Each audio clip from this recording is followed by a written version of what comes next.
যেমনটা জানাচ্ছিলাম, আজ রাতে লন্ডনের উদ্দেশ্যে দেশ ছাড়ছেন বিএনপি চেয়ারপারসন বেগম খালেদা জিয়া। এ পর্যায়ে আমরা যেতে চাই বিমানবন্দর এলাকায়, সেখান থেকে যুক্ত হচ্ছে সহকর্মী হাবিব রহমান। হাবিব, আমরা আসলে খালেদা জিয়ার বাসভবনের ছবিটা দেখতে পেয়েছি। এখন যেহেতু যাওয়ার প্রস্তুতি চলছে, ঘন্টা দুয়েক পরে হয়তো তিনি সেখান থেকে বেরোবে, নিশ্চয়ই নেতাকর্মীরা উপস্থিত হচ্ছেন। সবকিছু মিলে আসলে বিমানবন্দরের সামনে চিত্রটা কেমন দেখছেন? নেতাকর্মীদের প্রতি কোনো নির্দেশনা আছে কিনা একটু জানাবেন আমাদেরকে। রাকিব, আমি রয়েছে একেবারে বিমানবন্দর যে গেটটি দিয়ে খালেদা জিয়া ঢুকবেন সেখানে। মূলত এই অংশে নেতাকর্মীদের খুব বেশি জড়ো হতে দিচ্ছেন না এখানে, কারণ তিনি যেভাবে আসবেন আমরা এখন পর্যন্ত যেটি জেনেছি যে কাকলি মোড় থেকে শুরু করে তিনি ফ্লাইওভার হয়ে তারপরে একেবারে বিমানবন্দরে প্রবেশ করবেন।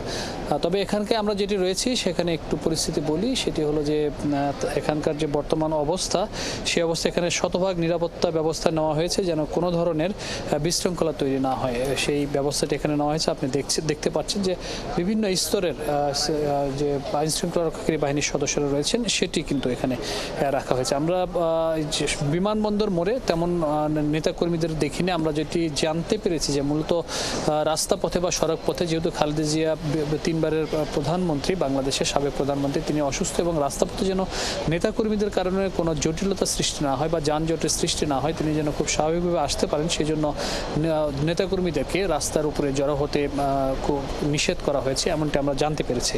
আপনি জানেন মূলত যে খালেদা জিয়া যে সকল মামলায় আটক হয়েছিলেন, এই আটক হওয়ার পরে তিনি 2020 সালের 25 মার্চ নির্বাহী আদেশে তিনি পিজি হাসপাতাল থেকে বাসায় চিকিৎসা নেন। এরপরে তিনি, আপনি জানেন যে স্বৈরাচার সরকারের আমলে তিনি বারবার দেশের বাইরে যেতে চেয়েছেন, কিন্তু নানা অজুহাতে তাকে দেশের বাইরে যেতে দেওয়া হয়নি এবং তিনি ধীরে ধীরে কিন্তু বেশি অসুস্থ হয়ে পড়েছেন এবং সেই অসুস্থতার কারণে তার বিভিন্ন যে শারীরিক সংকট সেগুলো কিন্তু দেখা দিয়েছে এবং বলা চলে যে বেশ কয়েক বছর পর, প্রায় 7 বছর পর তিনি লন্ডনে যেতে পারছেন এবং 7 বছর পরে তার বড় ছেলে বিএনপির ভারপ্রাপ্ত চেয়ারম্যান তারেক রহমানের সাথে তার দেখা হবে এবং সেই হিসেবে বলা চলে যে তিনি তার যে সুস্থ উন্নত মানের যে চিকিৎসা, সেই চিকিৎসাটা না নেওয়ার কারণে তার যে অন্যান্য সমস্যাগুলো ছিল সেই সমস্যাগুলো কিন্তু জটিল আকার ধারণ করেছে এবং আপনি জানেন যে 5 আগস্টের পরে ছাত্র আন্দোলনের যে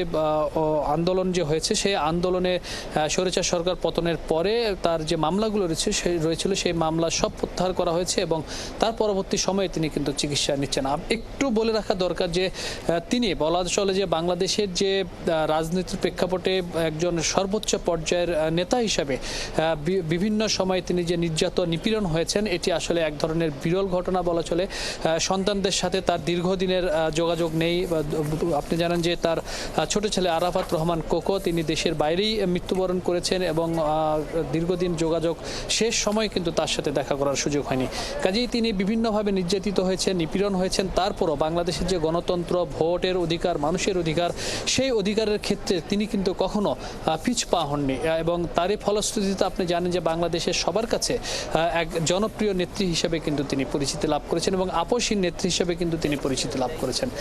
এবং আমরা যেটি জানি যে তিনি প্রায় 1.5 মাসের একটি চিকিৎসা নিতে যাচ্ছেন লন্ডনে এবং সেখানে যদি যে চিকিৎসাগুলো তার করা দরকার, সেখানে সব ধরনের চিকিৎসার ব্যবস্থা যদি হয় তাহলে সেখানে তার বাকি চিকিৎসাগুলো করা হবে, না হলে হয়তো বা আমেরিকা যাওয়ার মতো, যে আমেরিকা যদি যেতে হয় সেখানে তার এই চিকিৎসাগুলো করার একটি বিষয় রয়েছে। আপনারা জানেন যে দীর্ঘদিন ধরেই তার দেশের বাইরে যাওয়ার কথা ছিল, কিন্তু নানা কারণে তার যাওয়া হচ্ছিল না এবং অন্তর্বর্তী সরকার দায়িত্ব গ্রহণ করার পরেও নানাভাবে গুঞ্জন উঠেছিল যে তিনি দেশের বাইরে যাবেন, কিন্তু সেটি যাওয়া হয়নি। শেষমেশ 7 জানুয়ারি সেই প্রতীক্ষিত দিন, নেতাকর্মীদের কাছে অবশ্যই এটি একটি আনন্দের দিন যে তাদের প্রাণের নেত্রী তিনি চিকিৎসা নেওয়ার জন্য, উন্নত চিকিৎসা নেওয়ার জন্য দেশের বাইরে যাচ্ছেন এবং তিনি সুস্থভাবে ফিরে আসবেন, সেই বিষয়টি তা নিয়ে সবাই দোয়া করছেন এবং আগামীতে আবার বাংলাদেশের রাজনীতিতে ফিরে আসবেন বাংলাদেশের সাবেক 3বারের প্রধানমন্ত্রী বেগম খালেদা জিয়া এবং বিএনপির চেয়ারপারসন, তিনি রাজনীতিতে ফিরে আসবেন সেই প্রত্যাশায় কিন্তু নেতাকর্মীরা করছেন।